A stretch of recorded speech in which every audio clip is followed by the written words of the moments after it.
This is The Wheel Weaves, a Wheel of Time podcast with no spoilers. Hey everyone, I'm your host Dani, and I'm the first-time reader going through this series chapter by chapter. As always, there's no spoilers past the chapter we're covering, and that means it's totally safe for first-time readers. I'm joined by my co-host Brett, who's a longtime fan, and he's guiding me through this journey. We'd like to acknowledge and thank our executive producers, Brandy and Kirkwood, Chad Welsh, Sean McGuire, Rikky Morrisette, Yanis, Albert Lorenzo, and Eddie Costello. We'd also like to welcome Zeke Estes and Koala Sadai to the Wheel Weaves Patreon team. We'd also like to thank Mark Timoney for increasing his pledge over at patreon.com/The Wheel Weaves podcast. Thank you so much for all of your generosity and your support. We really do appreciate it.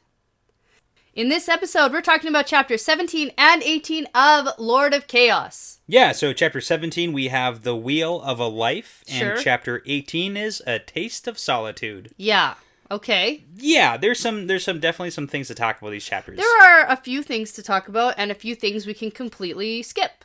Yeah, that's fair. Some things, but not the things that I think that you're gonna say. We're not gonna skip those things. You mean all of the Chad, I don't want to hear it. stupid, useless inventions I don't want to hear that it. I don't need to hear have a about? list. We're gonna talk about them.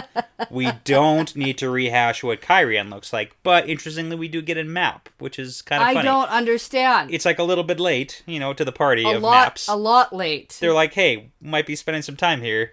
Yeah. This is a map for you now. Here's a place you were introduced to 4 books ago. I know but you've been now here. you can have a map. There was a war here, but it's okay. Yeah. It's okay. It's fine. Yeah. But let's get into okay. yeah, the sadder of the two chapters, I'll say. Sure, okay. There's a sad moment. There is a sad moment. But it's very sad. I'm only medium sad about it. I know, because you have a cold heart. Yep. It's made of ice. Don't do murder. That's on the list, You know Brett. what? The guy had it coming. I'm kind of on the Aiel side here. You can't just murder somebody. We'll get to it. We'll talk about it, but Okay. Well, do you have a fun fact for us? Is it about inventions? No, it's not. It's actually a really good fun fact because we just wrapped up Hanukkah and you and your folks got me a very lovely Wheel of Time gift. I didn't. My folks got it for you. My Yes. parents got you the book on my recommendation. Exactly. That's why I included everybody. So I'm very thankful for it, and it's very cool because it is the world of Robert Jordan's The Wheel of Time. Yeah. It's a pretty cool book. It's a cool one, and there's an interesting story to go along with it. So I'm going to go over a little bit of fun information about this specific book. Okay. And I know that we took a bit of a peek at the pictures. We didn't really read it because there's some spoiler stuff for you. So, yeah, but we took a peek. But anyways, this was originally published in 1997 by Tor Books. Yeah. So it's actually an old one. It's kind of the precursor to the Wheel of Time Companion. Okay. Yeah. So the bulk of the text was written by Teresa Patterson. Her name is on the cover with Robert Jordan. Yep. And it's based on the notes and information provided by Robert Jordan. However, while the information in the guide is broadly considered canonical, so accurate to the book series, the book itself is deliberately written with vague, biased, and sometimes even downright false or guessed information in places. Really? Yeah. That's not great. Well, this is the thing. So Patterson felt that it would reflect the key theme of the series, which is how information and knowledge changes across time and distance. That's garbage. So while it's broadly considered canonical, there's a lot of incorrect information intentionally put into the book. So it gets very confusing for readers. Because Tor Books just published this new version, hardcover, nice. Yeah. It's almost like a copy table type book. Very nice. I was like, ooh, new book is published. So that's the fun thing. Get it for Brett. And also, it doesn't, the information from what I've seen so far, because I took a quick peek, it doesn't span the entire series also. So it's where does it really cut off? Because the companion kind of took the place of, this is all the accurate information. That's the Watt Cyclopedia. Yeah, exactly. And this one is the coffee table book that looks pretty. Now, so this is the thing. It was published back in 1997. Now, the original large format hardback was predominantly published with a white cover, so fans have dubbed it the Big White Book. Okay. That's what it's known as in the community. This one is called the Big White Book. But because of the artwork in the book, which is questionable at best. At best, that's a great way to say it. Fans have also given it another nickname, and it's also known as the Big Book with Bad Art. Yeah, okay. it's not comically... The art itself isn't bad. I don't want to knock the artists. Yeah. Right? The, like, actual paintings, stuff, nice paintings, but, like, in terms of characters and what they look like, and accuracy to wrong. What's described. It's just like... It's just, I hate it. I hate a lot of the pictures of the characters. It's pretty fantastic. Yeah. So that's why it's kind of got the two different nicknames. Okay. But I'm still excited to go through this. Are you happy to have it? Like, I'm I very happy to add it to the collection, but it's Okay. like, we're not going to go to this book for information on the series necessarily. Interesting. Yeah. Okay. Yeah. Now, I've never read it, so this is what I know from...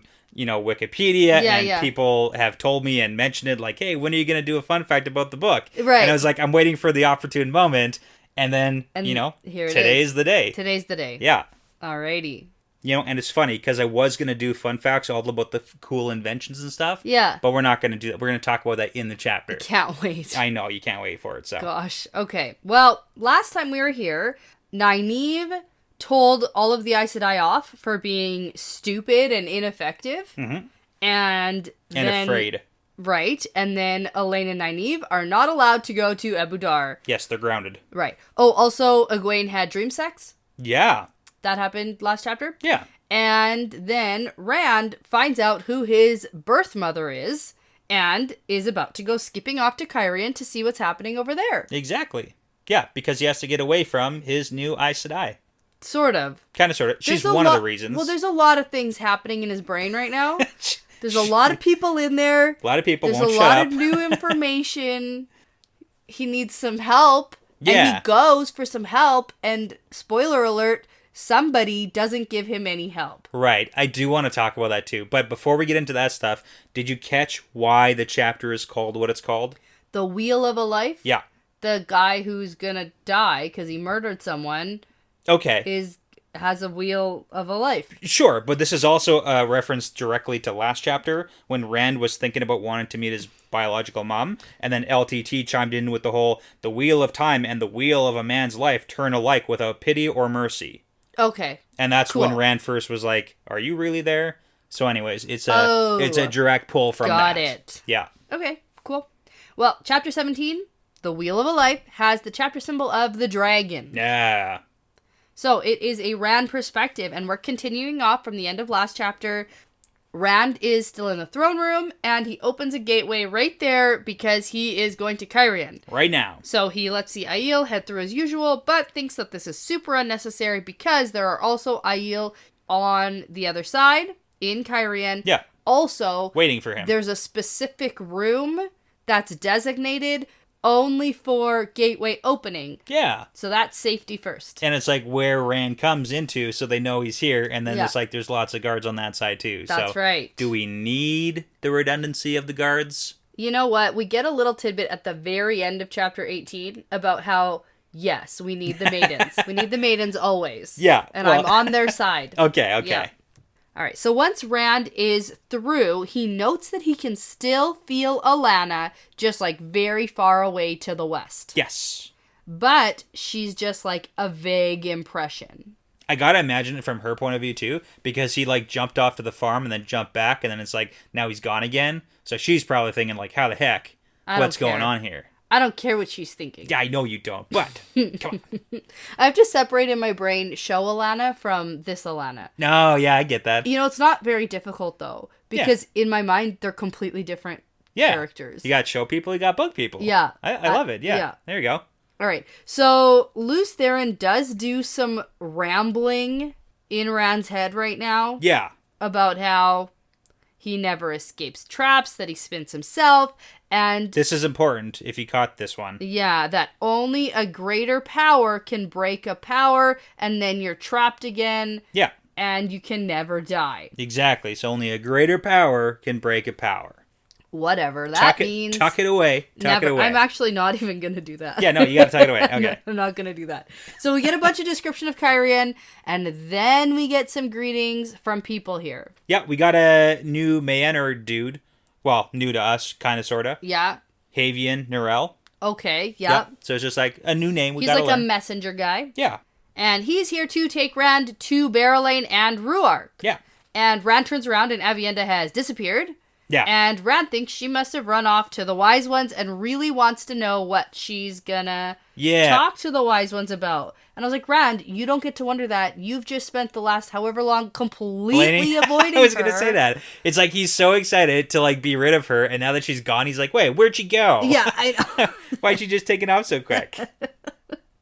And then we also get a lot of description of the palace. Yeah. Oh, also, side note. A lot of straight lines. For your information, Rand does think here that he did not let the Aiel take the 5th that they're due from Andor. From Andor. Yes. That's right. Yeah. And there was that, and the reason I point that out to you, he thinks about that. But the last couple chapters, we also got the Andoran nobles who are being a bunch of buttholes to him. Right. Because they're like, don't do what you did in Cairhien. Don't do that here. We're going to stand against you. Yeah. And Rand, like, didn't even let the Aiel take what they're due, which is a 5th. Yes. Like, come on. I know. Yeah. Well, and he looks around and he's like, nobody here would even notice that anything's gone because they had so much shit. Yeah. Yeah. So, anyways, I had to put that out there. So, okay. Good point. So Rand meets up with Ruark and Barrowlane, which is super interesting. I love the combo, the duo. Yeah. Well, we got that way back when. I know. That's starting.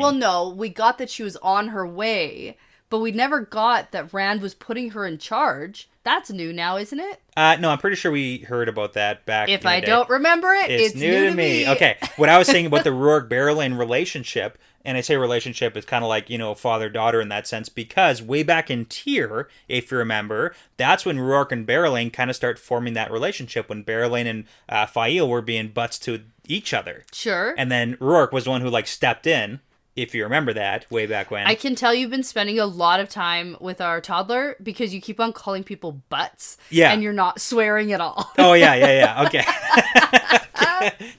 I'm just... Friggin' buttholes here.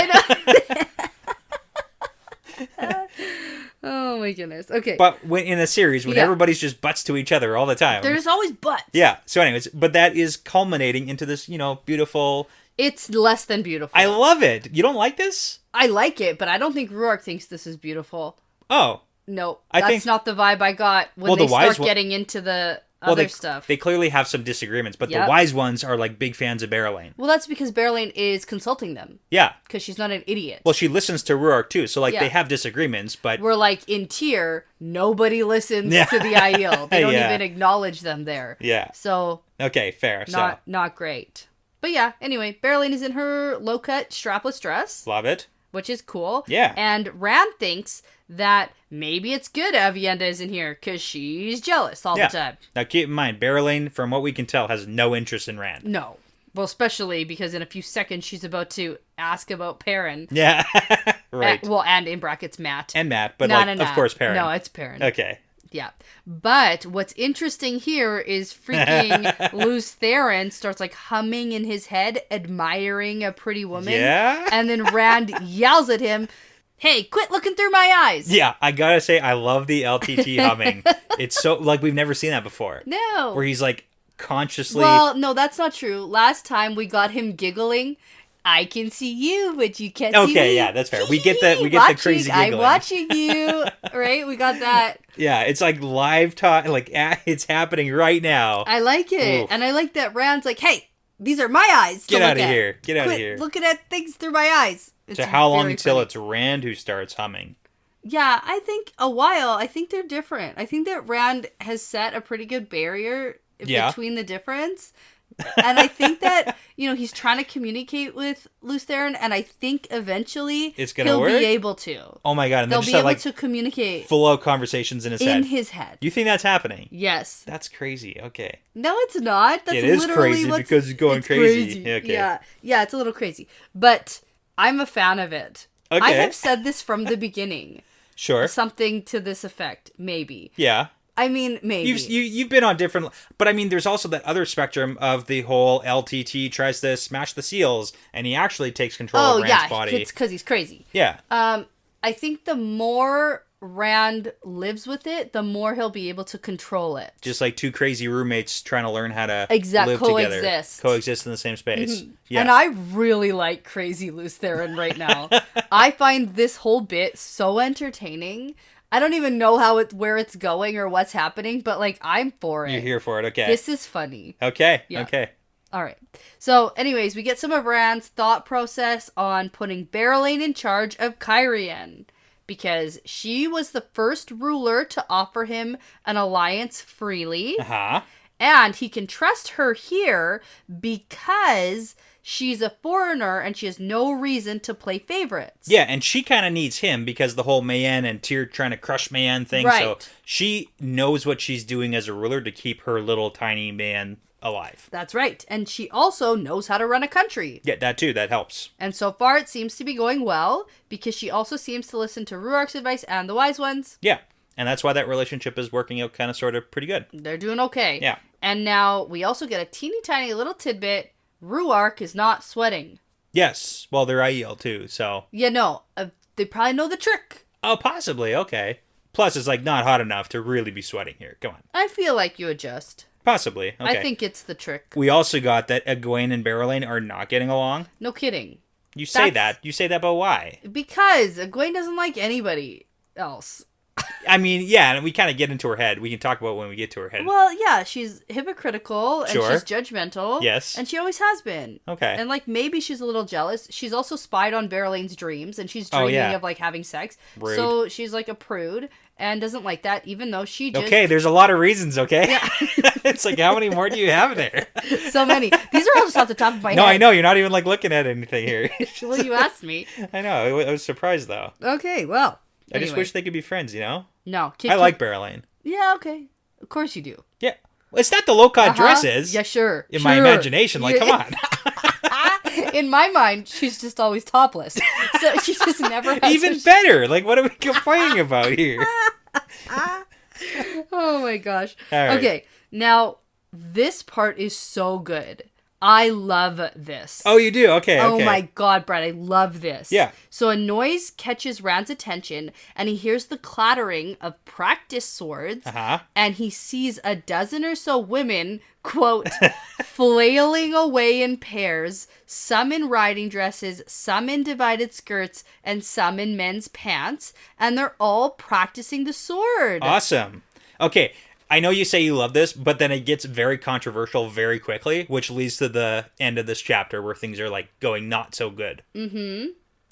Okay. Yeah. I like it all. Okay. So we'll get to that. So first off, I love that these women have seen the maidens being Yes. like badass women. and they're like, let's do this too. I want to do this. Yeah. Freaking women's revolution, girl power. I want to fight. Yeah. Now, the Aiel aren't thrilled that they're fighting with swords. Yes. Okay. So but here's. it's like, so then go teach them how to fight with spears or something. But this is kind of the issue right now. So, with the women who are learning how to fight, I'm all on board. Also, because like in the last battle, you're probably gonna need more than just dudes fighting. Probably. We're probably gonna need like all hands on deck here. Well, all we gotta saw learn. that in the Battle of the Two Rivers. Totally. Yeah. Right? We all got to pick up a sword and go and do this thing together. Yeah. And then there's also kind of that callback to the OG Aiel, right? When they became who they are now. Yeah. Which is a big thing, taking up the spear. Mm-hmm. But the big issue that the Aiel seem to have with this situation is that The Guy Shine situation. Well, it's not just the Guy Shine. They're calling themselves Maidens of the Sword. Oh yeah, that's not great. So see, that's the problem. Yeah. So that's the like cultural appropriation piece. Yeah. Where they've just sort of latched on to what they do. They like it, so they're doing it themselves, but they're not doing it in a respectful way. Yeah, but also like, this is probably going to shock people, but I'm not an expert in cultural appropriation. What? You're not? I'm not. But from what I understand too, there's the power dynamic. And it's just like a typical, in a power dynamic, it's like when someone who is the more powerful of the two cultures is taken from the less powerful. But in this case, it's opposite here, where the Cairhien are the less powerful who are taking aspects of the culture from the Aiel who are more powerful than them. So there's like a bit of a reversal, which makes it a little bit different. It's different, but I don't know what that means per se. I also don't know enough, but it's like I've seen conversations about that too. Yeah, just on the surface, I like the idea of women looking at women who are fighting and saying, hey, I want to be able to do that too. And but, I think Ruark agrees with you on that. And Ruark agrees that it's like, because he says the line, who wouldn't teach them the proper way to live because they're asking. Yeah. But the big issue is that they're taking the names, they're taking the Maiden of the Sword, and then the Geoto. And the Geoto and the Gaishain, and they're using the exact same language, but they're doing it not the exact same way. Yeah. So they're like corrupting it in a sense. I know. It's like they should just take it and make it their own thing with their own names, and that would be okay. But has anyone explained that to them? I doubt it, because communication right. isn't something... Let's just all be pissed off about it exactly. instead of... And then, do that whole, And, I also think the Cairhienans are doing it. It should be like a compliment. We like what you're doing. Yeah. We want to do it too. Well, because they've also been conquered like twice in the last 20 years by the same people. And now they might be thinking, well, we should change it up. It's a very complicated situation. Yep, but no time for that now. Let's move on. Oh my goodness. Okay, well, the whole Geoto thing and the Gaishain thing that's happening, actually in the chapter here, there are some servants darting around with cups and pitchers, like giving the women drinks of water, I guess. And that's also the problem. It's like they're not doing... And they're wearing all white. Yeah. And then Rhuarc jumps into this conversation about these women because they're adopting Geoto, but they're mangling it. Yeah, that's what he says. They're mangling it. Yes. And I get that. Yeah. And so many people are asking about the Aiel ways, and Rhuarc thinks they're taking it and changing it and ruining it. Yeah, so he's being like, come on. Right. I want to teach them, and I want them to follow our ways, but it's like, you can't just like twist the things you don't necessarily want to do, and they're doing it not properly, and it's a whole deal for him. Yeah, I can understand his stance, but I also see it from the other side too in this situation. Well, and that's Barrowlane's stance, is like, yo, chill. Like, maybe they'll actually become better people, and you won't hate them so much. Yeah. If they at least become a little bit better than what they are now. Right. And because they don't quite understand it, they'll have duels, and if somebody loses, instead of the person just murdering them... Yeah. They just become like their servant or something. So that's Barrowlane's yeah. point, is like, nobody's dying anymore. Yeah. Maybe they're going to become better people, and Rhuarc just wants them to quit it, or at least not pretend that they're doing the exact same thing, because they're not. Yeah.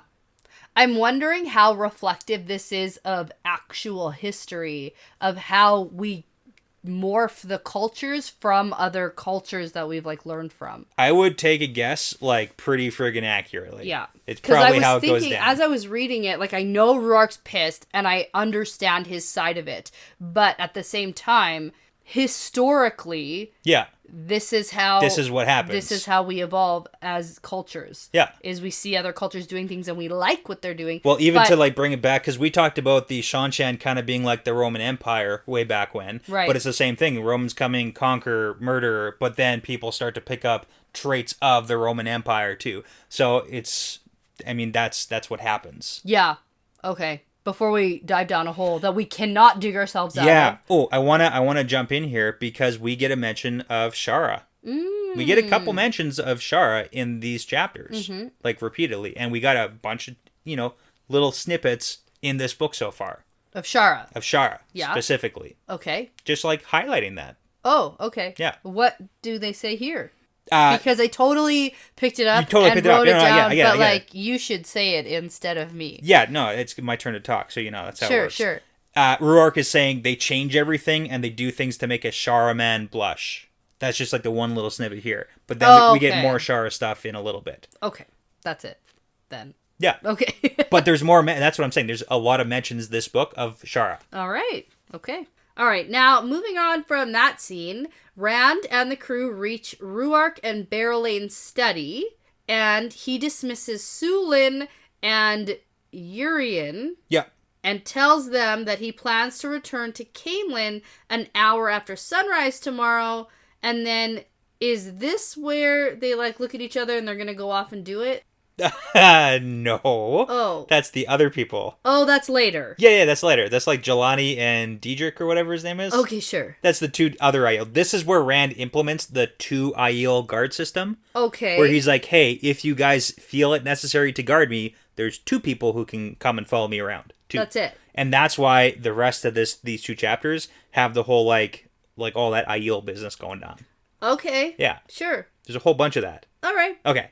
All right. We get like a Sulin perspective at the end. Like, yeah, no, I get that. I like that perspective. But now we get the three of them alone in the study. Yeah, so Rand, Ruark, and Berelain. Yeah, and Rand asks how things are going actually. Yes. And Berelain talks about how there's more talk of Caroline Damodred and Tormund Riotin Toram in the streets. Toram. Okay. Riotin. So this is big. So these are the houses that are vying for the Sun Throne.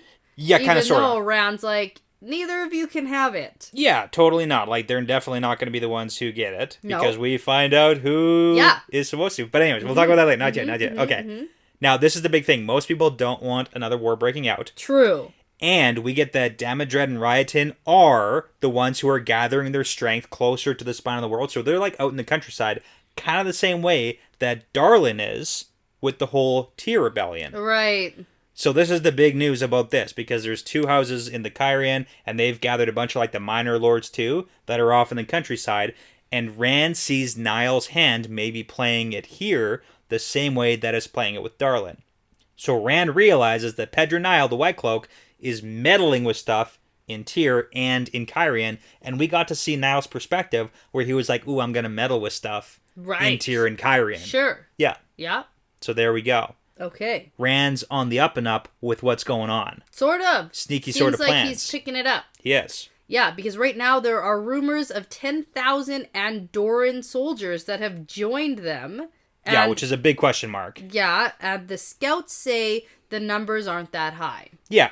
So, let's see. And who knows what that actually is, because we had that whole, like, White Lions thing, too. Yeah. Right? Like, you know, Ravine's old soldiers who are leaving, but then maybe getting chased down. Like, there's a whole bunch of question marks about who those Andorran soldiers could actually be. Okay. If any at all. Okay. So now, Rand asks about the Shido. Like, what are those assholes up to? Yeah. And buttholes. Buttholes. Because it turns out that they might be an actual threat. Yes, that's true. And so he asks if the Wise Ones have said anything about Savannah's plan. And we kind of know about that they aren't even trying to communicate, really. They can't. Yeah. At least in the dreams. Mm-hmm. So. Mm-hmm. And then Ruark says that the Shido seem to be building a hold, and they don't mean to go back to the waste. Yeah, so the Shido are hunkering down. And that's also important because at the beginning we got to see Savannah in a point of view. Yeah. In Kinslayer's dagger. Like in cahoots with the Aes Sedai from the tower. To get Rand. Who are also like probably dark friends, at least some of them, so. Right. Yeesh. Right. Yeah, there's a whole lot of stuff. There's a lot of stuff going on. This is the problem, because Rand was thinking, hey, Darlin isn't a big deal in Haddon Merk, and we were like, it's one rebellion, who cares? But now he's got, like, Darlin in Haddon Merk from Tyr. We've got the Cairhienans kind of rebelling, and now we've got the Shido being a bunch of buttholes. I don't understand why he can't just, like, bring a bunch of lightning down on them. Sure, you could do that, per se. Relationship building. Get rid of them. Mass murder isn't really Rand's style, though. Shoot. He's having a real hard emotional time with that part. But I mean, he's like right there. You know what? Screw it. Let's bring the lightnings down. Well, scare them. Yeah. Scare them into not rebelling. It's like shooting at the feet in those cowboy westerns. Like, yeah. Mm-hmm. Yeah. Make them dance, right? Yeah. Okay. I'm just joking. You probably shouldn't do that. No, you're not joking. You're not joking. This is why you're not allowed to channel. Okay, you'd be the first supervillain, like, immediately. Oh, man. Okay. Brett. Okay, well, anyways, turns out there is some good news. Yeah. I don't understand it. Okay, it's about Shara. Okay, this is important. There's fighting in Shara, and this is good news. Yes. To Ruark. Rand doesn't understand why it's good news. Neither. Just like you. So Ruark explains that there's never fighting in Shara, and no word ever comes out of Shara about fighting. They've been claiming that there's been no fighting since, like, the last 3,000 years. I bet I know why there's fighting. Hold on. Oh. Hold on. We're getting there. Okay. Because I just thought of it right now. Good. Okay. Because now there is word coming out, like, because they trade with them, right? Mm-hmm. So word is sneaking across that there is fighting, and the Shara men in the trade holds are asking when the Dragon Reborn will break the world. Right. Okay, go. Okay, you know why they're fighting? Yep. Because they're, like, king and queen, or future king and queen. The Shabotan and the Shabote. Those guys. Kind of got kidnapped. They're gone. By one of our little misfavorites. Right? Okay. Uh-huh. So there we go. They're Grandel, gone. Right? Grandel took them as pets? Yeah, exactly. And now they're gone. They're gone. Like superpower. Okay, shoot, they're gone now. Shoot, Oh no, okay, where'd it's they like go? fighting. Okay. Yeah. All right. So Rand has a lot to consider, and he thinks about all the prophecies. Like, is he supposed to add Shara to the list of places he has to conquer? They're not even on the map. Yes, Rand. All of the places. You have to conquer the entire place. But that's what I was saying. It's like, we've gotten a lot of Shara in this book. Yeah. It's like, maybe they become relevant. Yeah, Who knows? I think they're throwing us off the scent of the Shanchen, which we still have to consider. Ooh. And then calling them all like S names, right? You got the Shanchan. And the Sharas. The Sharans. Sea folk. It's a little bit different, but that's okay. Yeah. Shadows. Okay. No. All right. All of them, though. Lot of stuff going on. Lot of stuff. And now he can barely hold on to Tyr and Cairhien as it is, and Rand says that Shara is just gonna have to wait because Samael is the first step here. Yes. So that's good, because last time Focus. I was like, oh, is he putting off the Samael stuff? Because we just got the word about Samael wanting a truce. Yeah. And Rand was like, no truce. No truce. But, yeah, he seems to be putting off Bashir, but, like, is that the plan? Is it like a super secret, like 2-part plan? Okay, Yeah. Who knows? Who knows? Well, Rand probably Rand knows, but maybe knows. not telling us. Maybe Bashir knows. Maybe Matt knows. Yeah. Okay. Now, they talk about Aiel still moving south, and Berlin does some complaining about needing to keep more troops in Cairhien. Yeah. Because there's also mention of a Seafolk ship dropping anchor in the river this morning, which is strange. Which isn't that strange, because We've we've seen them. They're probably looking for a certain somebody who's no longer in Andor. Oh. Come on. Shoot. Come on. Okay, stop jumping around. Yeah. Now, we also get mentioned that Rand has started a school. Oh, before we get to the school business. Oh, okay. We also get that the weather really needs to get fixed, otherwise there's going to be widespread famine. And then Berlin does the eyes at Rand, like, you're the Dragon Reborn, you should be fixing this. Fix the weather. It's not his job, though. Whose job is it? Nobody's. Ah. It's nobody's job. Nobody needed that dumb cloud bowl. No, we need to fix the weather because, like, Cairhien's recovering right now. Yeah. Like, they're starting to get on their feet, but we need food. We need to grow food. We need water. We need rain. We need the cloud bowl. Yeah. We need it. We need the cloud bowl. We need Elaine and Nynaeve to get off their lazy butts. They're like, we sneak need out of camp. Something. Go find that bowl. Yeah. Okay. That would be fun and interesting. Nope, we're going to stay in Saladar. It sounds that way. We love it there. I told you we're not going to Ebudar. I told you we're not going there. It'll be the adventures of Marilel. Who? The Aes Sedai who's in Ebudar already, who's going to get a note. He's like, hey, look for the cloud bowl. Oh my god. And she's going to be like wandering around looking for it now. Oh my god, I forgot about that. And then they're going to send it to Caemlyn, and Ron's going to be like, what do I do with this cloud bowl? Oh my god. These people who won't communicate. Yeah. I'm going to Okay. not do nice things to them. Now let's get to the school. Okay.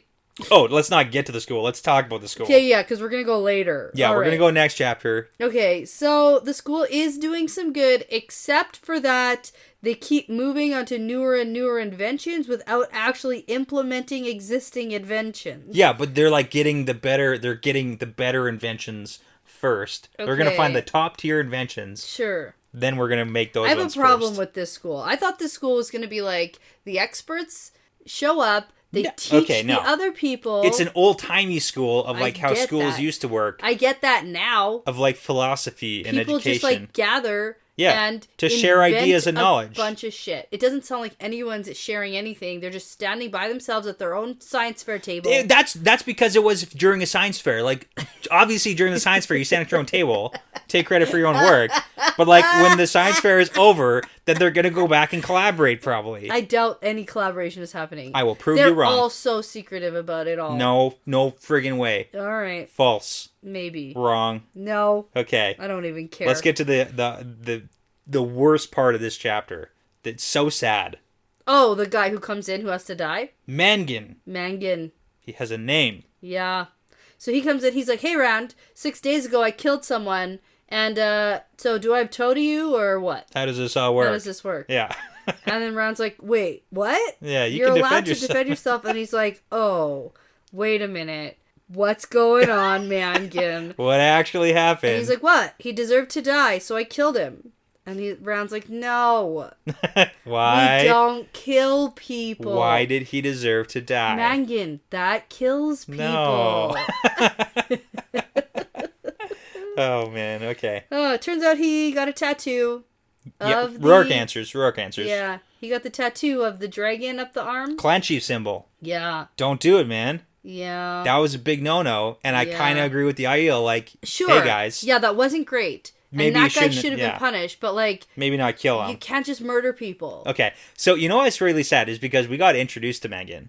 We know him already. Sure we do. From Fires of Heaven. Yeah. Because he was the guy who Rand first starts thinking, like, hey, he really reminds me of Matt and like maybe I can guy. have friends. No, I can't have friends. No time for friends. But he starts to have, like, a friendship with him. Yeah. And now he has to order his death. Well, I really wish that guy just, like, followed the rules.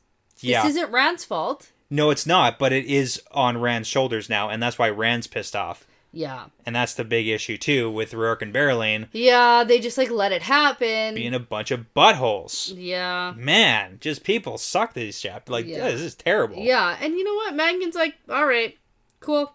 Let me know when I'm gonna die. Yeah. I mean, he's Aiel, right? Yeah. So that's the big thing. Yeah. It's an interesting conversation that he has because he's like, hey, I see your eyes, Randolph, or like, I was right to kill him. You know, it's a tricky business here. But Rand's like, this no, is your you were wrong. penalty for murder. Yeah. Yeah. And he's like, all right, tell me where and when. I will be there. And then Rand rounds on Berylane and Ruark and flips out on them because they both knew for 6 days that this happened, and they left it to Rand to make the decision. Yeah, and so... Berylane's like, well, what am I don't know what to do. I'm not used to men coming up to me and admitting to murder. Which is kind of like a weak excuse. Yes. So do you think there's completely. any other reason, like, why would they leave this up to Rand? Like, because, this seems... like, maybe he would have changed his mind. Like, maybe we could come up with some sort of justice system instead of just, like, the death penalty. Sure. I mean, you were the one who was like, we don't have jail, just kill him. Well, now we can, though. Now we can have jail. Now we can have jail. Okay. Now we're set up in a city where we can have jail and we can have a court system. Like, we have a fucking school. Yeah. We can't have a court system and a jail? Well, this is the court system, and it's death. Yeah, see, like, that's probably the biggest problem I have with that, is before, when Rand is trying to establish, you have to listen to me, I'm a leader. Yeah. Right? You can't go against me. You can't be treasonous. Like, those things, yeah. You don't get to have a trial when you're, like, plotting behind my back when I'm the new ruler. I'm the Dragon Reborn. But, like, for this kind of thing, but for this kind of thing, we can have a trial. We can have a jail. You know what? I agree. Yeah, and especially now that we're established in the city. We're not just, like, roaming around. It doesn't have to be quick. Let's figure it. Like, it can be like, let's think this through. Yeah. So I have a question for you, and this is kind of like the big one for this entire event that's just happened. Clearly, it doesn't seem like Ruark and / Berylane wanted this death penalty to be implemented. Yes.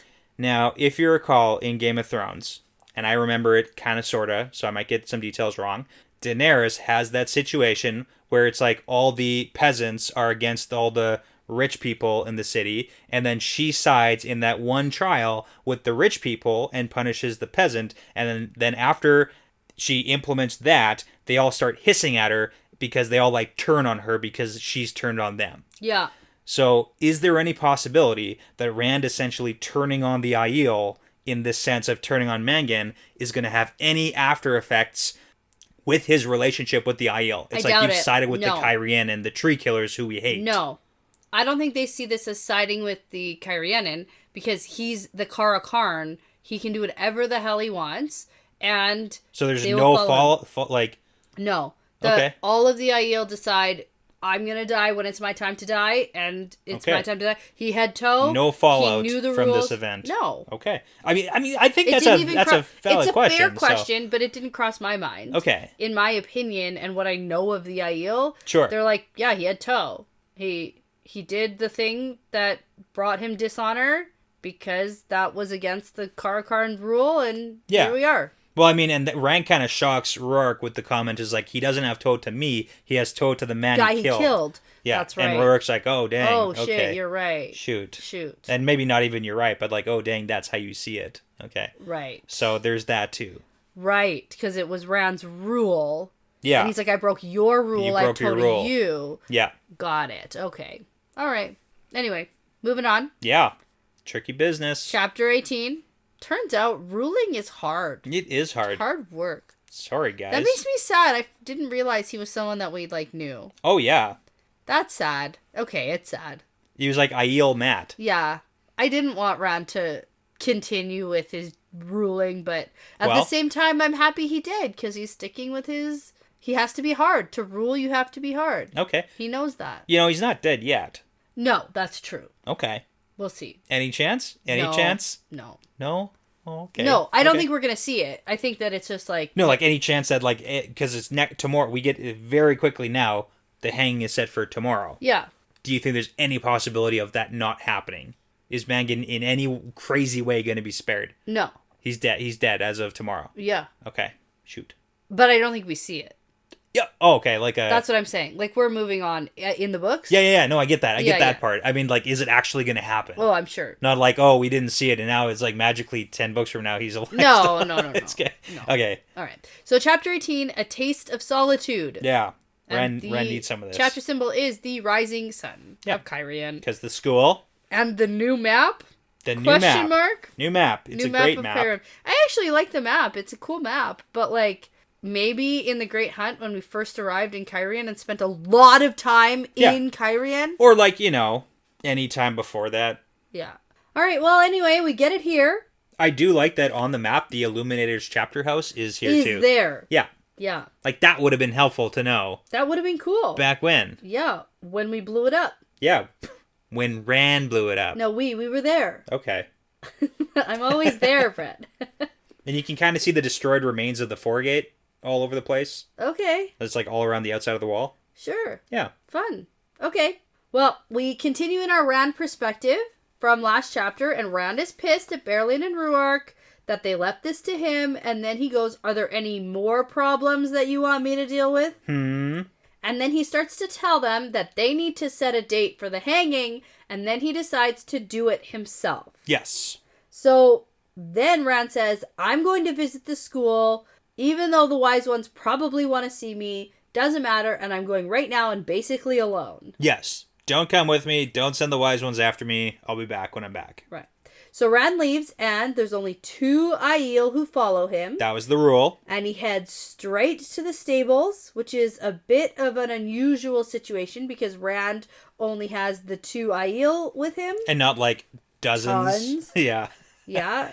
And Rand is taking off fast enough that there's nobody to follow. Yeah. And it's kind of cool because he's able to ride through the city without being swarmed and recognized. Yeah, and that's kind of the first taste of solitude that we get here because he's not being recognized, but then he's also thinking oh man, it sucks having to wait for crowds.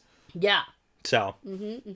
I also want to take this moment to talk about something we talked about a couple episodes ago. Okay. When Rand was I miss the days when I can walk through a palace by myself. Oh, yeah. And we were no. Yeah.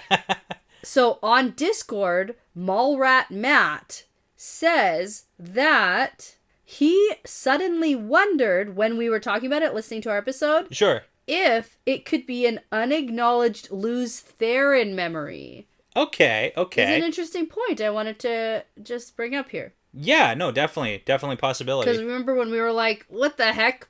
Rand, you never could walk through the palace by yourself. I mean, there's also the whole, they were in Faldara, and he could probably, stroll the halls a little bit by himself in Eye of the World, or, Great Hunt. Maybe. I like the Luz Theron memory. No, it's a funny thing. Yeah. Yeah. Anyway, okay. And are these the 2 Aiel who want to hook up? Yes, Jelani and Diedrich, I think it's pronounced. Okay. Yeah. All right.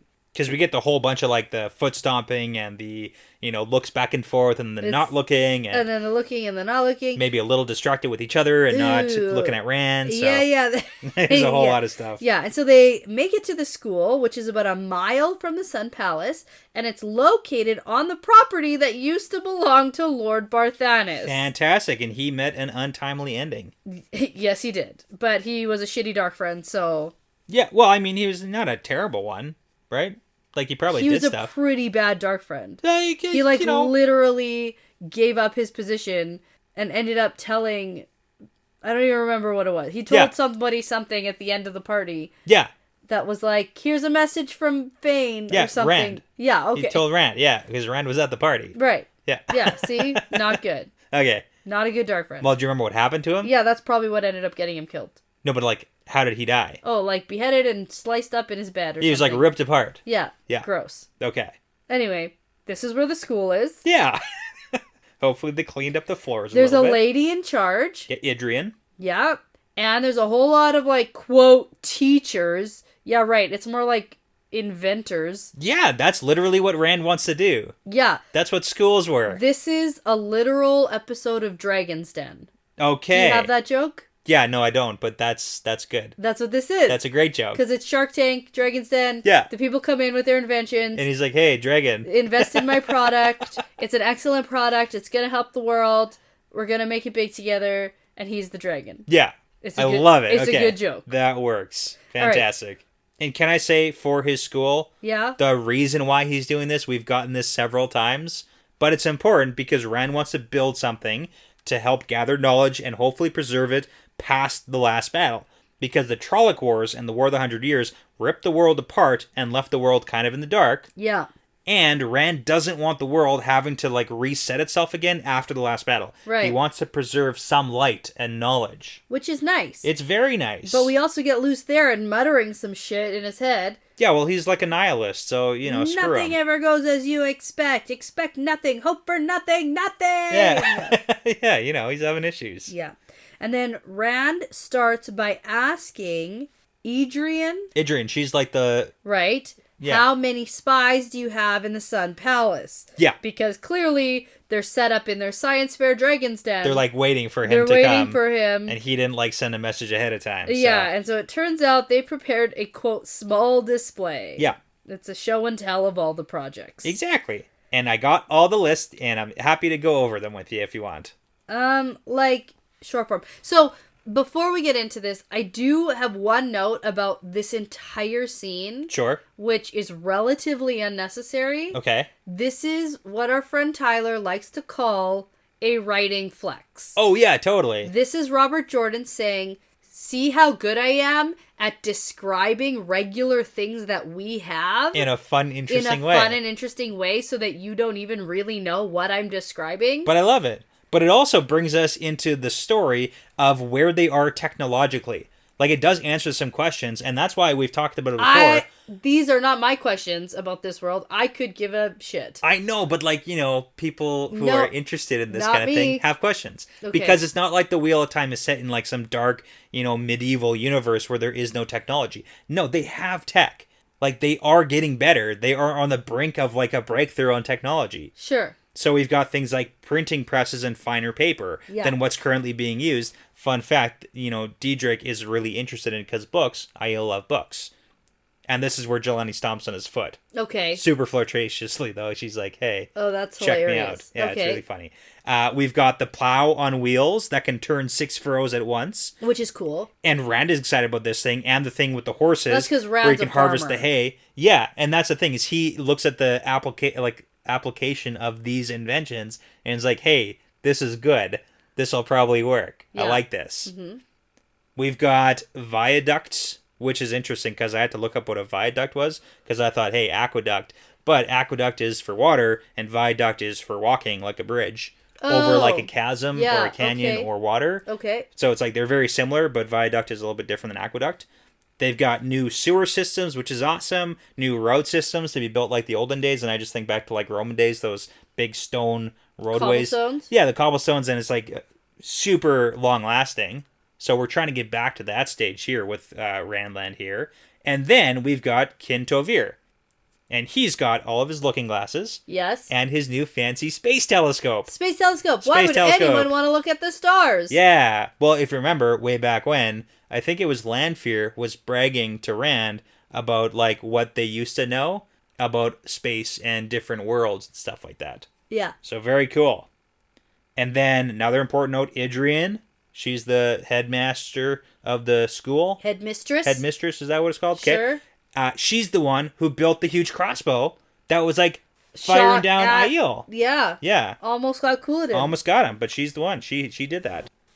And the last couple we've got something with cow dung that ended in bluish flame burning at the end of a brass tube. And even the guy who made it doesn't know what it's for. But from what I can tell, he's creating gas from animal waste, which in real life can be used directly for steam engines. And the next dude over is building a friggin' steam engine. Got it. So that's what he's working on, steam engine. Okay. Okay? And then we also have probably hot air balloons and airplanes or gliders. Yeah, and Rand's like, why would anyone want to fly? I don't get it. Yeah. Yeah. But I mean, that's the thing. It's like we're on the verge of all this new tech, and maybe we'll see some applications before the end of the series. Maybe. All right. So now at this point, Dragon's Den is over. Rand is maybe investing in some. We'll see if the deals go through. Totally is. We'll see. Rand asks about a man named Herod Fell. Yeah. Now, he's important. Do we know this name? Or No. is it just similar to like other farmers' names we've heard? It's similar to other names. This is a new one. Okay. Yeah. So it turns out this guy is a historian and a philosopher who totally would be Brown Aja if he was an Aes Sedai. He's exactly what Varen is kind of like. Yeah. But we know Match that Varen, made like, in heaven. you know, is... Match made in heaven. Yeah. Varen actually does seem to know what's going on, though. This guy does know what's going on. He gets really distracted very quickly. This guy totally knows what's going on. Except for some things, like forgetting that Rand is the Dragon Reborn. I don't think he forgets that. Really? Oh, yeah. You think that he doesn't forget that? Yeah. Okay. I think that he knows he's the Dragon Reborn and doesn't care. And just, Interesting. like, goes on to talk about it as if he's not, because maybe it scares him. Okay. That's I like that. I just don't buy that anyone forgets that. Okay. Yeah. That's a big thing. Sure. That's, like, the only thing that's happening that's big in the world right now. Okay. Anyway. All right. So this guy apparently has some memory problems. I don't buy it. He doesn't come out of his study except to go to the library. Yeah. And this is where Rand is going to go see him. He's supposed to be at the science fair. He's not here, though. He's not here. So Rand heads there with Diedrich and Jelani. And just before he heads inside, he's like, okay, you guys can go do it. I'll see you later. He figured it out. He's Yeah. like, okay, I see it. I get it. I see it. And Rand goes in to see the guy. We get some description of the study. And then Rand also thinks about the reason why he's come specifically to talk.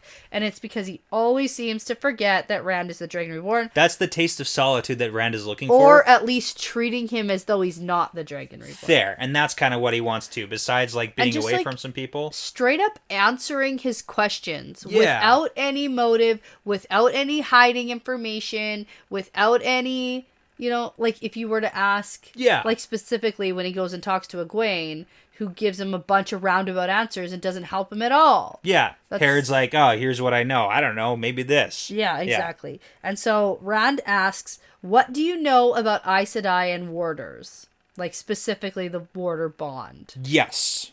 And Herod says, I know about as much as anyone who isn't an Aes Sedai knows. Which is like basically not a lot. Basically nothing. Yeah. And then Rand's like, can the bond be broken? And Herod says, no, I don't think so, unless the warder or Aes Sedai dies. And then he sort of rambles off topic and goes back to his reading. Yeah, so this is interesting, and I want to see what you think. What do you know about the Aes Sedai bond? Do you think that Herod's correct here, or... Can it be broken? Yeah. I know it can be passed. Okay, so we do know that it can be passed, for sure. That's a thing. Yeah. Can it be released? Yeah, so we've actually specifically heard about this in regards to Nynaeve, Moiraine, and Lan. Okay. Yeah, so releasing, we don't know really how, what, why, like, the ramifications, but we have heard that phrase of the release of the and Warder like, Bond. good luck, Rand, with that one. Yeah. I don't think that he's getting really... If anything, he might get passed. Okay. Right? Well, the issue, too, is that Rand, from this answer, it sounds like a no. So he's going to have to go and get, like, a different answer from somebody who knows more about this. Right. He says it can't be broken. Yeah, unless, like, one of you dies. And then it's, like, doesn't sound like that's it's a bad good. option. Yeah. Yeah. So then Rand asks about the question he posed last time, which is along the lines of, what will the last battle be like? Yeah. And Herod says, I don't know, Trollocs, Dreadlords, but it can't be the last battle because every age has a last battle. So it's just like a battle, and then the world will go on. It's like the last battle of the age. And again, we're getting into like philosophy areas here. And I want to clarify because Herod has a really important concept we got to talk about for the overarching themes of the book series. Okay. Okay. So he says it can't be the last battle because even if the Dragon Reborn seals the Dark One's prison again, as well as the Creator made it, which Herod doesn't think is possible because the dragon is not the Creator, so still it's got to be sealed up again by somebody. So the Wheel of Time, the way he phrases it, like imagine a circle, and at the top of the circle, that's where the Dark One's prison is whole. And down on the side, they drill a hole in it and then seal it back up again. And then maybe at the bottom, here we are, with the seals are weakening now. And then once the wheel turns back to the top, back to where they drilled the hole, like it's got to be whole again. So that's the whole nature of the Wheel of Time, is that it has to come around somehow in a naturalistic sense. Yeah, and then Rand's like, well, unless the Dark One breaks free and breaks the Wheel of Time and remakes time and the world in his own image. Which is, and Herod's like, yeah, fair point about that. And we do know that that is kind of like the plan. That's the plan. With the Dark One, because Ishamael Well, and that's what Rand has heard too, yeah. Yeah, totally, and that's kind of the big question mark there too. And Rand asked a couple of questions like, hey, what if it's actually just like originally was a patched up hole and they just drilled into the patched up hole? But Herod doesn't think that because, again, like maybe the Creator, like why would they create an imperfect patch to begin with? So, but that's the big thing. Yeah. Is how is this going to work? And it seems like at some point or another in this age, or maybe the next, someone's going to have to remake the prison, but non-patched. Yeah. They got to remake it as it used to be. None of this is okay for my brain. Okay. I'm just going to have to say, yup. Tuck it away. Move on. Okay. But again, hilarious line from Herod. Because then, when they're talking about all this stuff, he's like, hey, you know what? There's not much that you or I can do about this. So why don't you come here and study with me? Because I don't suppose Tarban is going to be happening tomorrow. Yeah, but you're really interested. You're a good student. You're learning, so... Rand is the guy who maybe can do something about this. That is funny. It's hilarious. Okay, maybe he does have memory problems. Okay. Yeah. I still like my theory, though. Yeah, no, I like it too. It's good. All right. So then Rand asks his last question. Is there any reason you can think of to break the seals? Yeah. And Herod's like, well, that's not a very good idea, because who would do that except a madman? And plus, he seems to remember reading that they can't be broken. So... But not why they can't. Yeah. But keep in mind, we did get a really important phrase at the beginning of this chapter. Yeah. Mm-hmm. And I highlighted it, and I was like, hey, remember this. And you were like, not going to tuck it away. The wheel of someone's life nope, is not that important. One. Only a greater power can defeat a power. Okay. Yeah. Sure. Yeah. Mm-hmm. Problem solved. Great. Figured it out, Whatever guys. the hell that means. Okay. All right. And then, Luce there and is like, break him, or something in his head. I don't know at this point. Yeah. But that's where we leave. Okay. That's where we leave. Tuck it away. And we get a perspective change. Love it. To Egwene. Okay. Now, Egwene is heading through the Sun Palace in Cairhien, and she's trying not to get lost, and she notices that there are maidens everywhere, and this seems to be like there's something going on. Yeah, and we know what that is now. Yeah, Rand's here. But also there's only allowed 2 at a time to protect him. Oh, so now they're all just milling around. They're milling around looking like they're doing stuff, but they're actually trying to protect Rand, being on guard. Yeah, sort of. And it's just not working. Because that makes sense with the Sulin perspective at the end, where she's like, this is not working out. She's like, this is not going to work. I'm not okay with this. Yeah. So Egwene is feeling a little grumpy, which is what else is new, Egwene, right now.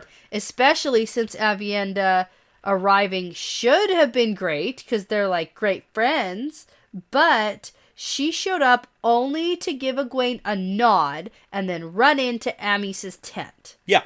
And Egwene's like, It gets worse. Yeah, Egwene tried to follow her in because she's like, this should be my business too. Because everything's Egwene's business all the time. And Amis promptly kicks Egwene out. And then it gets worse, because then Bear and Mullane have to come hurrying to join. And then Egwene's still left out of it. She's having serious FOMO. What could possibly, be happening, and why am I not involved in it? Yeah. Everything important should involve me. I'm Egwene. Don't you know? She's got boundary issues, man. Seriously. Yeah. All right. So, Sorelia pops up which is like just the worst. I love her. No, I mean the worst for Egwene in yeah. this scenario. With everything going on for her, it's like not helping. No, it's not. Cerulea's so funny. Yeah, she is. She's like, hey, why are you here? Yeah. And Egwene's like, I'm here to see Rand. And so Cerulio's like, well, he's gone to the school. And Berlin has suggested it would be a bad idea to follow him right now. Yeah, Cerulea's like the top of the food chain wise one, if you don't remember. I remember. Yeah. I remember specifically when Aviendha did a bunch of like nodding and agreeing with Cerulia, and then Egwene was like, why would you do that? Why would you say that? Oh yeah, and she was like, I'm nodding along. Yeah. I'm not going to disagree Egwene, with like, her. literally does the exact same thing. Yeah. To be like, yes, I want babies. Of course, sure. Anyway. Except for my terrible Gawain baby nightmare. Right. It saved me from a Forsaken attack. Right. Because I so don't want babies. Yeah. Oh, man, okay. All right, and then we get more information about why Egwene doesn't like Berlin. Yeah, you listed it all pretty well, though, I think. Yeah. Yeah, and that whole relationship, because the wise ones, are totally on board with her. Yes. Yeah, and then Egwene thinks about the She's sexy like, I dream. don't understand why the wise ones would respect Berlin because she doesn't dress modestly at all. Yeah. It's like, have you even seen her dreams? Yeah. Oh, man, okay. So Egwene is definitely like a mix of jealous and full of contempt well, for Berlin. Here's the thing, too. Now she's had the same sort of dream that she, like, faults Berlin for having. No, Gawain had the dream, and she got sucked into it. You know what? She had a dream afterwards that was similar. Oh, that's true. But, I mean, that's the whole thing. Not as bad, though. Not as bad. Yeah. Anyway. I also gotta love, Egwene is, like, full-on Aiel garb. Oh, yes. Yeah. To the point where people think that she might be Aiel. No, that she is Aiel, and she gets angry that, like, the servants don't realize her eye color is different. Oh. And she's like, Aiel would never have these color eyes. That's true. So. Okay. But then they give a bit of a side conversation about Egwene and men and marriage and babies. Oh, that's She's got the hips for it. Yeah. Those hips were made for baby making. Shirley is just one of those old grandmas who's, like, super inappropriate. I know, who's, like, literally, Grandma, stop. literally at Christmas, are you still single? Yeah. When am I getting great grandkids? Do you want me to help set you up? Because my friend Susan, she has a son who's a doctor. He's like, Grandma. Yeah. Do you want to know what he looks like naked? I went ahead and gave him your phone number. Yeah. It's like, no. You pass it out at the local bingo hall. I don't want that. That's literally Cerulia right now. Okay. But anyway, she leads Egwene to Rand's room. Yes. Or where she can wait for Rand. Yeah. And it's his rooms. Yeah. And then the whole time she's like naming Aiel men who would be great suitors for her. Yeah. And Egwene waits in Rand's room, and while she's waiting, she starts thinking about how maybe there might be something waiting for Rand, and then she like spooks herself. So she embraces Saidar and prepares some weaves just in case, but then it's just a Gaishain who's in there preparing the bed for Rand and Aviendha. It's not just any Gaishain. No, I know that. Yeah. It's Aviendha's sister. It's Aviendha's sister. Yeah. Real sister? Like blood sister? real sister. Okay. Like actual. Blood sister. Yeah, but I mean not like a first sister or whatever by ceremony. We're talking like straight up legit sister. Yeah. No, I know. That's what blood means. Blood well, sister. you know, okay. Like by blood, yeah, by a mother but or a Aiel father. have the crazy rules where you can become like a first know. sister by like... I don't think it's that. Okay. Yeah. No, this is like actually... This is her sister because they look the same. Yeah. She's not a maiden. She's a weaver. But currently Gaishain. Yeah. And Egwene asks if Rand will be here soon, and she's like, I don't know. Mm-hmm. And then Egwene asks her why Aviendha might be having a meeting with the Wise Ones. Egwene, yeah, none your business. This is the whole thing too. Egwene is totally breaking protocol with Gaishain. Well, she always has, and like with that, you're straight up not supposed to talk about stuff with the Gaishain about like their outside lives that is not pertaining to the Gaishainness. Yeah. It's like she's being super inappropriate and she knows it. Yeah. But she's doing the whole, this is my business thing. Yeah, it's not. Yeah. Yeah. And she asks if she's going to put the white off when she's done, and she's like, of course. Super inappropriate, too. But she answers. She does. She's like, yes, I would. Yeah. Duh. And then Nyella leaves, and Egwene is alone again, and she thinks about how Aviendha might be coming back here because it's so inappropriate that she's sleeping beside Rand. So close. Yeah, it's totally like the conservative. Too close for decency. You know, we give the boys a lot of flack for the whole conservative, all that stuff. But yeah, we know. yeah, Egwene, it's all the both upbringing, of them. right? Yeah, I know. Yeah. So Rand finally arrives, and I'm like, oh, good. I didn't know if they would actually get this meeting, or Yeah, if we there's would see definitely a it. chance that like this would just not even happen, and she'd Yeah. have to leave or something. So she notices the Shanshan spear and still doesn't know where he got it. And instead of being like, where did you get that? I recognize it as Shanshan because remember my traumatic experience with the Shanshan? Yeah. And instead of having an actual conversation, which could benefit both of them, Sure. no one says anything. They're not going to do that. Yeah. And... well, what's he going to say? Oh, I went to Shanshan in the wintertime by accident or something. and had sex with and Abby and then I got the Shanshan spear on the way out. Well, I don't know. Like, it could lead to... yeah, there could be like a legit like... yeah. conversation. Yeah. And he's like, he could be like, I know they're a threat, and I know that I have to deal with them at some point. And she could be like, hey, I got some tips. Yeah. Yeah. Nope, not going to do any of that stuff. No, because then Egwene's plan here is to get Rand to convince the wise ones that she's strong enough to return to her studies. Okay, so hold on. First thing that she thinks, like the very first thing, is he looks so tired. Yeah, okay. And that's relevant at the end of this chapter. Yeah. And hilarious. But also her plan, because she's come here asking for his help to get the wise ones to allow her back in the dream to go back and tell Rand. Yeah. It's like, what kind of plan is that? But that? she won't tell Rand about Tel'aran'rhiod. Which is also a conversation they should have. Yes. Because holy smokes, like that should be... Of course. Okay. Remember how I was like, this would be great if they talked at all. If they had talked at all. I thought maybe we might get something more than this. And Rand legit tries. He does, yeah. So he tells her a lot, and she doesn't give him anything. What could Rand say to the wise ones to convince them to let Egwene back in the dream? Like, that doesn't make any sense. I don't know. Literally nothing. It's a bad plan. Well, Egwene is just... but here's the thing. too arrogant. There could be a little bit of, like, pattern pulling going on here, because we do see some Ta'veren nature kind of come out with Rand. Okay.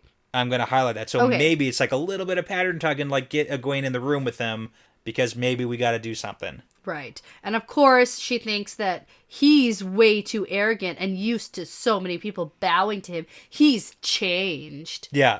It's like look at yourself. Look at yourself in the mirror, Egwene. And also, Egwene, yes, he's changed. He's the fucking Dragon Reborn and leading countries. He has to change. Yeah. It's very important that he is not the farmer that he was before. Yeah. Yeah. And Egwene's like, I know you want to hear from Elaine, but then like won't give him any what a weird more carrot information. to dangle. Yeah. It's ridiculous. It's like, why would you dangle that carrot in front of him? And Be then like, you want to hear? not tell it's him like, I'm not gonna. It's like that's not how you do it. And that's not how you dangle a carrot. Yeah, if you want to do that, you'd be like, hey, I know you really want to hear from Elaine. If you help me, I'll give you information. Yeah. Not, hey, I really know you want this information, but fuck you. And, I'm keeping this weird secret from 1,000,000 months ago that probably doesn't even matter anymore. Yeah, there's a lot of issues with this. And that's why I say there's got to be some, like, pattern tomfoolery, possibly. Maybe. To answer some questions for us. All right. So in response to Egwene's question, Rand's like, all right, will you tell me where Elaine is? And she's like, I can't tell you. It's not my information to tell. Yeah. And then Rand leans in and he's like, listen, he's straight up with her. And I applaud him for this. Yeah. Because normally he'd be like, fine, then I'm not telling you anything. Good day. He tries to offer Good some day, stuff. Egwene. And like, that's normally what would happen. Yeah. So he's like, and I think he also wants to share with her what happened to him and get information about Aes Sedai bonding. Yeah. He assumes that she if the studied conversation at the White goes Tower. well. Yeah. Yeah, because he thinks to himself when he was in Cairhien, he wants to talk to Egwene. He also thinks there's 3 people he wants to trust. He can trust. Uh-huh. But she won't share anything with him. She fumbles this one. Yes, she certainly does. That's a sports reference, I think. Good one, Brett. Yep. Anyway, Rand's like, I know she's with the Aes Sedai. You told me they might support me. Are they afraid of me? I'll take an oath to stay away from them. I mean to give Elaine the Lion Throne and the Sun Throne. She has claims to both. I need her. Yes. I love this. I think I get a point. Do you? Yeah. Do you? I don't... Okay. Justify your answer why you get a point. Okay. So the very first time Rand was like, I know who I mean to have the Sun Throne. Sure. Was like back in Tyr when he was still canoodling with Elaine. Long time ago. And now I do recognize I have said several names Sure. in a list of who he could want. Yeah. But among those names, You did specifically say, and that I was have said Elaine. that was at a time when Morghese was still queen of Andor, Yes. so it's like, hey, that maybe makes sense. Yeah. And then we learned a little more about Galad, and I said maybe Galad because his dad or something actually was Cairhien. Yeah. And that makes Elaine's dad Cairhien, right? Yeah, Tarangale. Yeah, same dad, right? Yeah. Okay. Yeah. Yeah. That's probably why I thought of her, Yeah. right? Yeah, Back totally. then? Okay. That makes sense, yeah. Anyway, part marks. Part marks, at least minimum. It's a name I said one time. For sure. I said other names. I wasn't a hard stance on it, but... So it's interesting, though. He's thinking she should be a double queen. Yeah. How does that even work? I don't know. Rand's double fucking lord in a bunch of different He's places. the Dragon Reborn, like a little bit different here. Is it though? Why? It seems different. Nah. But that's the thing. Double queen. A super throne. Yeah. It's called now Cairhien and Andor. It's one nation. Yeah. Push the words together. Yes. Andorian. Andorian. Kyrendor. Yeah, these are all terrible. Ah, shoot. Anyways, okay. Anyway, I'm for it. I like it. And Egwene should be like, okay, I should help you. This is very fucking important. It seems like, and this is the whole Ta'Veren-ness, because he straight up, like, leans in, he tells her stuff, and the next sequence is her, like, feeling the effects of wanting to, like, tell him stuff, and then her fighting and But pushing she's back. so stubborn. So stubborn. She also, opens herself up to Saidar to fight it. yes, which helps. Yeah. Which and helps. then Rand gets the goosebumps and is like, He knows. do you and, think I'm going to attack you? Yeah. Yeah. I mean, let's talk about that personal offense in a second here, but one other thing I just gotta I don't like is Egwene also has the thought she shouldn't tell him that she's in Saladar because she doesn't even really know physically where Saladar is. So what? But it's like, Yeah. he can get a map and somebody probably can figure that out. Yeah. The name is the important part. Yes. Saladar itself hasn't moved. Yes. So, yeah, but she has that thought. But anyways, she opens herself up. Yeah. Ren notices. And sits back and sighs and goes, you won't tell me. Do you think I mean to force it out of you? And part of me was like, yes. You should. Yeah. Just give her like a shake. Just like a little just like a little shake. He loves the butt slaps. Yeah. The butt pinches. Butt pinch. Yeah. No. But this is really sad, though, because there's like a huge rift in their relationship. And, you know, he's like, am I such a monster that you need the power to protect yourself from me? And Egwene's like, I don't need anything to protect me from you. No, I can't help you, though. But I still want you to help me. With my frivolous nothing request. Yeah. He's like, Elaine needs to be the queen of 2 nations because we're about to, like, launch into civil war in Andor. We're about to, like, have all this shit happen in We need some Cairhien. stability, people. We need Elaine for the sake of the world. And Egwene's like, but I really want to be able to go back into the dream without sneaking. Okay. God, it's just not a good look. So you're not standing with Egwene's decision to not tell Ren. know, I have to tell you, I really do like Egwene. It's not coming off here. Yeah. I like her, and I like her tenacity, and I like her ambition. She has I like moments her of drive. bad decisions. This wasn't a good decision. Bad decision, yeah. And like all of her characters make bad decisions at and points I because that's really real. want them to have this alliance. Yeah, that would be good. This would be an excellent alliance. Yeah. They could tell each other all sorts of stuff, and they can trust each other. Nope. Out the window. Out the window. I promised Nynaeve a million years ago that I wouldn't share where this is with anyone. I do feel bad for Ren, though, because from the feel of it, he straight up feels sad that she thinks she needs to protect herself from him. Like, that is pretty... They used to be promised to each other. Like, they got history. I know. It's sad. It's sad. Because the next sequence is just like, ugh. Yeah. And then so Rand's like... Oh, he says... You gotta say it. I love this. He says a funny saying. So he starts it. Yeah. A cat for a hat, or a hat for a cat. Yes, and then she finishes it in her head because she knows. But nothing for nothing. So it's like, you don't help me, I don't help you. Yeah. Which is fair. And Egwene doesn't take it well. No, she reacts very poorly to this. She tells him to shove it up his butt. Yeah. And leaves. Yeah. But, like, I get it. You did the same thing that everyone's doing to him and is like not helping him when he needs help with things. Like, so why is he going to help you? Yeah, and he can't even help you with this.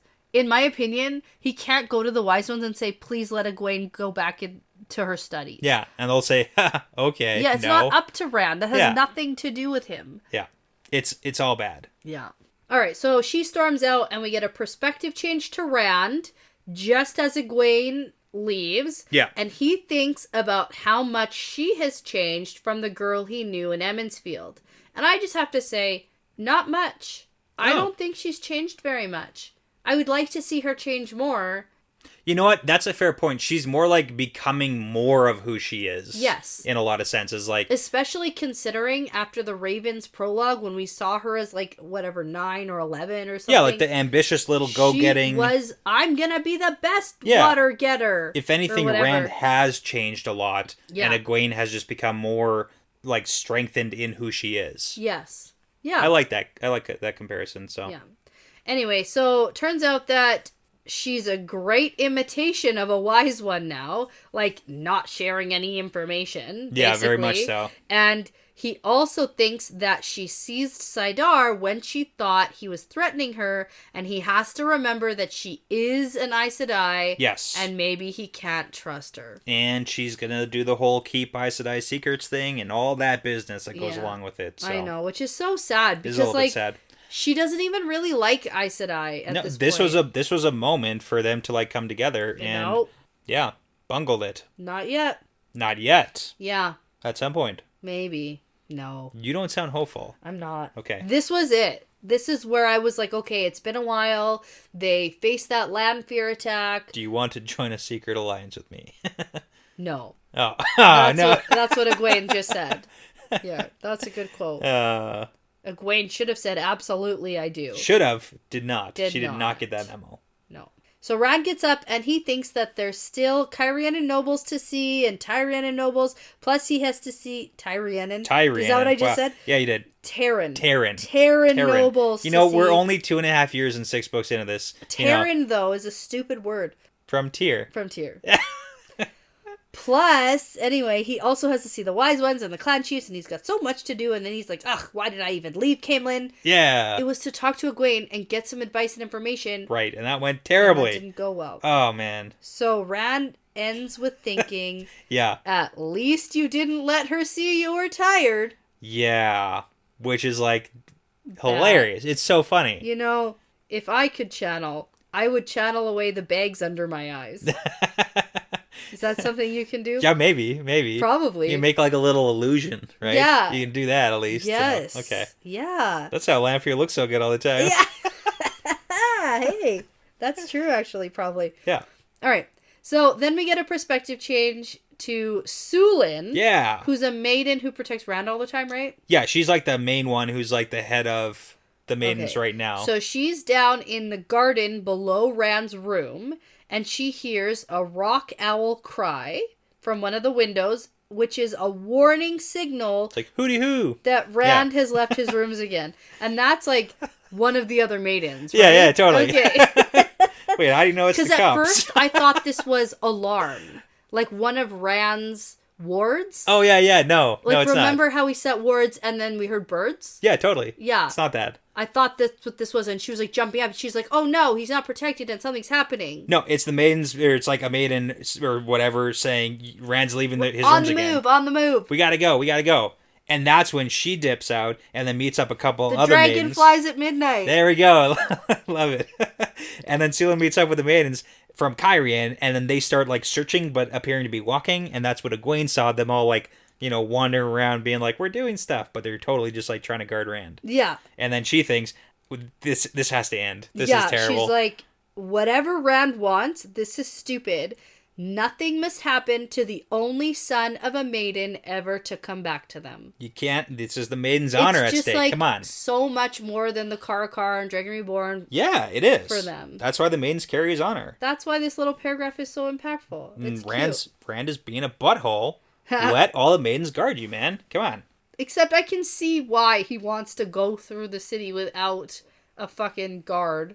No, I get that, but like he doesn't have an option. You're the Dragon Reborn. Yeah. You have responsibilities. He's basically Britney Spears. Basically. Yeah, I was going to say that next. That was like the next thing I was going to say. Constantly being hounded by people who want to touch his feet. Exactly. Yeah. So, leading into chapter 19, I'm going to give you the chapter title. Okay. It is Matters of Toe.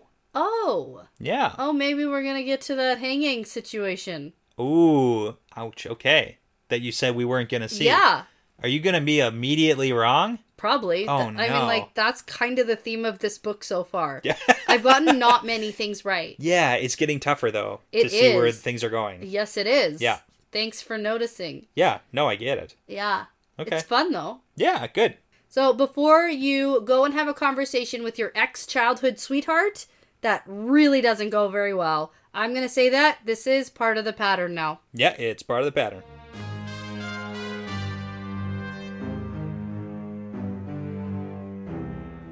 Well, that's all for now, folks. Thanks for sticking around to the end of the episode, and thanks for listening. The Wheel Weaves is hosted by Dani and Brett, produced by Dani and Brett, with Essen, Passion Socks, Mozyme, Moltude, Benjamin, Michelle O'Brien, Jamie Young, Cody Fouts, Megan Smiley, Jonathan Reese, and Kaz. With music by Audionautics.com. If you're interested in supporting us and the podcast, you can find us on our Patreon page at patreon.com/thewheelweavespodcast. For all things The Wheel Weaves, like how to get in touch with us, how to send us really cool shot glasses, our social media links, how to join our Discord, and for just some general information about the show and the hosts, you can head over to our website at thewheelweavespodcast.com. And as always, don't forget to tell a friend about us, to leave us that 5-star review, and to hit that subscribe button over on YouTube. We'd really, really appreciate that, and it does help a lot. Thanks again for listening. This really is part of the pattern now.